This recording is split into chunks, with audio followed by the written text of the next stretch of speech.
No dia 28 de junho, se comemora o Dia Internacional do Orgulho LGBT. Mas o que aconteceu nessa data de tão importante? Sobre isso que eu quero falar com você neste vídeo. Fazer então aí uma viagem histórica, vamos voltar no tempo aí, em 1969, há 51 anos atrás, foi onde tudo começou. Então convido a você a vir junto comigo, peço que caso gostar, deixe um curtir, um comentário, compartilhe esse vídeo para ajudar o professor aqui. Tá?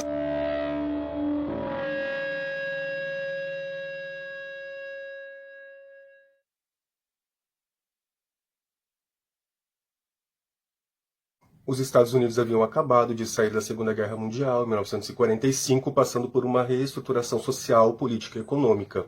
Neste contexto, eles vão adentrar lá na década de 60 em uma guerra sem nexo, que ficou conhecida como a Guerra do Vietnã, e devido a essa guerra, como as pessoas já estavam cansadas, queriam paz, já haviam acabado de passar por uma guerra que trouxe prejuízos econômicos, sociais enormes para o mundo todo, e como os Estados Unidos não souberam justificar para a sua população essa guerra, começaram a surgir formas de resistências culturais nos Estados Unidos. O movimento da contracultura foi uma mobilização dos jovens para questionar a política ocidental e defender a luta pela paz e pelo fim da repressão, liberdade artística, liberdade amorosa e sexual e a valorização da natureza.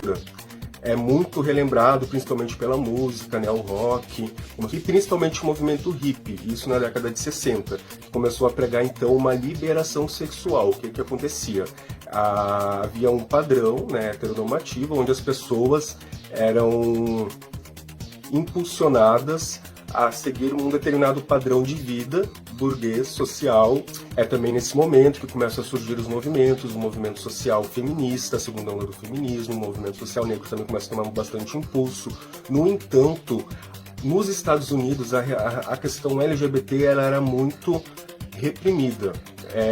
E isso através dos poderes que lá, políticos e judiciários que lá haviam. Então, haviam leis praticamente em todos os estados que simplesmente proibiam qualquer manifestação de relação pública ou não pública até mesmo entre pessoas do mesmo sexo, ou pessoas que expusessem e expressassem de outra forma como não o seu gênero, como o caso das pessoas travestis, das pessoas transexuais, das drag queens. E havia uma perseguição muito forte, tanto politicamente, haviam pessoas que já naquela época faziam discurso, faziam propagandas na televisão, explicando para as pessoas o que os gays eram perigosos, que eles iam acabar com a moral da sociedade. Havia a própria polícia, nesse sentido, fazia vistorias, emboscadas, os gays podiam ser presos, até mesmo se havia uma lei lá em Nova York que se a pessoa vestisse 2 peças de roupas que não correspondessem ao seu gênero, elas poderiam ser presas. E a polícia realmente levava isso a sério, eles perseguiam. Ainda diante de tudo isso, temos que pensar o seguinte, que o discurso médico que circulava naquela época dizia que a homossexualidade era uma doença. Os homossexuais eles eram vistos como pessoas doentes, mentais.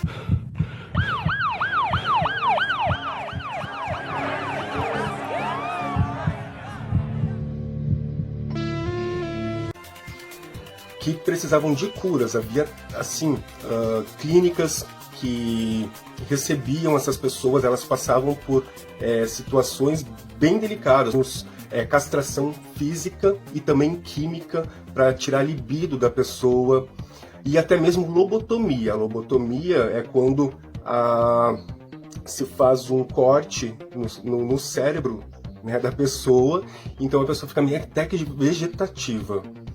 Sendo assim, naquela época, os LGBTs eles não tinham a opção simplesmente de sair do armário, até porque sair do armário significava perder a sua própria dignidade social, ou seja, as pessoas eram expostas, geralmente quando os gays eles eram pegos nessas relações seja pela polícia, seja, né, através de pessoas que denunciavam, os seus nomes saíam expostos até nos jornais. Eles perdiam os empregos, eles perdiam a chance de se formar. Por exemplo, se estava cursando determinada faculdade, a faculdade não emitia o diploma para essa pessoa.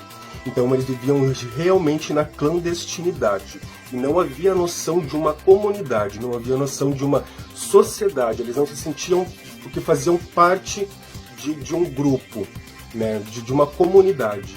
Eles se sentiam realmente como excluídos, renegados a uma vida marginal, uma vida social que não os aceitava. Ainda nesse contexto, temos que pensar que, principalmente nas grandes cidades norte-americanas, começam a surgir, se formar guetos. O que é um gueto? Um gueto é um lugar onde um determinado grupo de indivíduos que é discriminado, eles se juntam naquele lugar para tentar conviver em paz longe do restante da sociedade.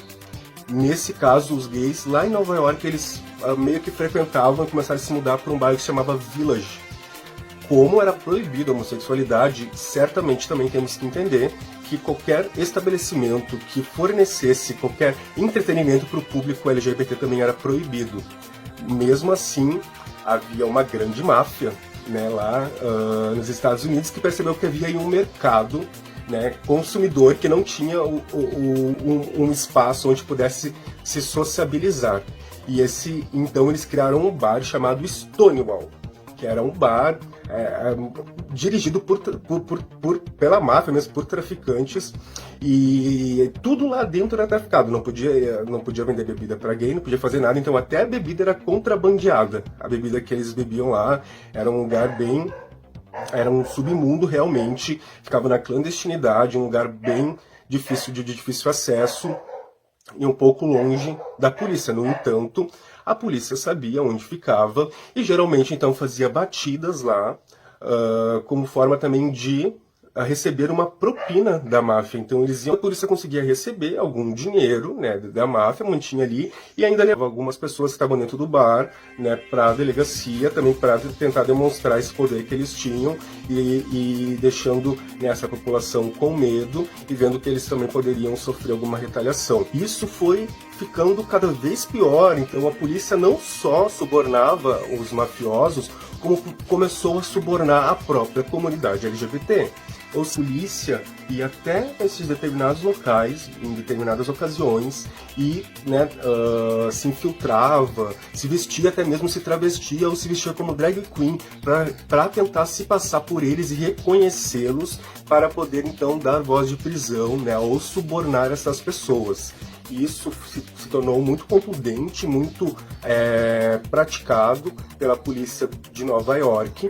E havia toda uma questão política de deputados, de pessoas que justificavam isso, né, nas igrejas e tudo mais. E isso é muito interessante de pensar, porque os Estados Unidos ele é um país historicamente marcado pela segregação, ou seja, então essas investidas no Stonewall aconteciam regularmente. A população era sempre reprimida, sempre vivendo com esse receio, com esse medo do que poderia acontecer, de que a polícia poderia chegar, eles poderiam ser descobertos, a vida deles poderiam ser exposta. Eles já estavam na clandestinidade, já viviam na clandestinidade para não ter, né, o perigo de, na rua, passarem por processos discriminatórios que envolviam a violência. E mesmo assim, na clandestinidade, a polícia até eles fazia violência contra eles. Então eu digo tudo isso para a gente entender o quê? Que em determinado momento aconteceu, em 28 de agosto de 1969, a rebelião, uma revolta. O bairro do Village pegou fogo. O conflito assumiu proporções jamais imaginadas. Os policiais foram atuados. Começou a juntar gente que acabou se somando aos frequentadores na reação à polícia. Presos foram retirados dos camburões e alguns carros incendiados. Não houve mortes. Nem se conhece com exatidão o número de feridos. Só se sabe que foram muitos, e dos dois lados. Ou seja, A polícia chegou até esse local, para abater uma menina que estava na rua e bater muito forte. As pessoas começou a se formar uma multidão em volta, as pessoas saíram do bar e as pessoas ficaram muito revoltadas com a polícia simplesmente batendo sem motivo nenhum nesta menina. Esse ambiente de revolta começou a tomar conta do local, de todas as pessoas, e uma trans negra e periférica foi a que deu o pontapé inicial. Ela arrancou o seu tamanco e jogou nos policiais. Quando ela tomou essa ação, todas as outras pessoas, né, começaram também a revidar, a se rebelar contra, né, aquele poder instituído que estava as reprimindo. E olha que interessante, eles começaram primeiro a zombar, a rir dos policiais, coisas que os LGBTs nunca tinham visto. Davam moedas para eles, e você não vale nem 10 centavos. E começaram tudo isso, só que as coisas foram tomando uma grande proporção. De repente já haviam começaram a colocar fogo na rua e tudo mais. Os policiais entraram para dentro do bar, né, para se esconder, chamaram reforços. E quando a polícia chegou, houve confronto realmente de corpo a corpo, e os policiais ficaram sem reação, porque eles tinham a percepção de que, né, os homossexuais eles eram inofensivos, que eles não tinham a possibilidade de reagir, que eles não tinham força, eles eram afeminados, eles eram aquelas pessoas estranhas, eles não pensavam que nunca isso ia acontecer, e eles ficaram sem reação. Isso provocou revoltas durante vários dias, confrontos. Porém, foi nesse exato momento que os gays nova-iorquinos eles perceberam o seguinte, que juntos eles tinham uma determinada força.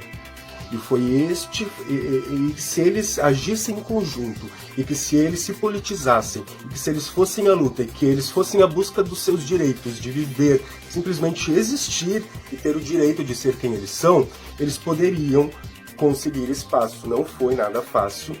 Então começaram a se organizar politicamente melhor, começou a crescer o movimento lá nos Estados Unidos, e um ano depois, em 1970, timidamente eles se reúnem em Nova York, na mesma data, e vai ser a primeira manifestação. Eles tinham muito medo, porque essa manifestação poderia significar a própria prisão deles. No início era somente 100 pessoas que levantavam cartazes e caminhavam lentamente, né, lá num parque em Nova York, com as suas reivindicações. Com o tempo, como alguns gays viram aquilo acontecendo, eles criaram coragem, se juntaram à turma. E isso ficou conhecido como, digamos, a primeira marcha LGBT. Por que é tão importante esse evento? Esse evento, ele mostrou para o mundo uma forma de se politizar. Ele deu um exemplo, deu também a eles uma noção de grupo, uma noção de comunidade, de eles esperança. E isso, né, essas notícias de tudo que estava acontecendo lá, reverberaram e circularam pelo mundo, dando coragem para que outros movimentos em outros países fossem atrás dos seus direitos. Tudo isto ficou marcado, então registrado na história mundialmente como a revolta de Stonewall. Essa revolta, então, tem uma importância histórica. Se tudo que nós vivemos hoje, se hoje nós temos, né, homossexuais que podem sair do armário, naquela época eles não tinham essa opção de sair do armário. Foi depois de tudo isso que eles começaram a pensar em sair do armário, entendeu? Em se assumir para a sociedade. Hoje nós temos, né, homossexuais, né, pessoas LGBTs representadas na televisão, né, na mídia, em séries, em seriados. Nós temos festas, né, que também reúnem milhares de gays, como a parada LGBT, né, como danceterias, boates, né, espaços únicos. Se hoje nós podemos, né, expressar a sexualidade de forma normal, talvez em espaços públicos, nós devemos tudo a esse dia, tudo o que aquelas pessoas realizaram naquele primeiro instante lá. E embora nós tenhamos prosseguido e adquirido muitos direitos, é interessante a gente pensar, entender que a luta ela nunca acaba. A luta ela se mantém pelo estabelecimento desses direitos, para que eles não sejam perdidos, e também tem que se entender que hoje envolve estar junto e lutando pelas minorias. A pessoa que não compreende isso, ela é uma hipócrita, ela é uma pessoa que não tem sensibilidade política, ela não tem sensibilidade humana. Então, se o homossexual ele não compreende que ele faz parte de um grupo minoritário, que ele deve apoiar as causas minoritárias e que ele é fruto, que se hoje ele tem uma vivência livre, é porque em algum momento alguém lutou para que ele tivesse essa liberdade. E vou deixar com vocês algumas imagens da primeira passeata gay e também do bar Stonewall hoje, que se tornou patrimônio público. Agradeço muito pela atenção. Um ano depois, 10 mil pessoas se reuniram em Nova York para comemorar, para celebrar a data, sem saber que elas estavam dando início às passeatas gay pelo mundo. A gente estava ali mudando a história para gerações que virão.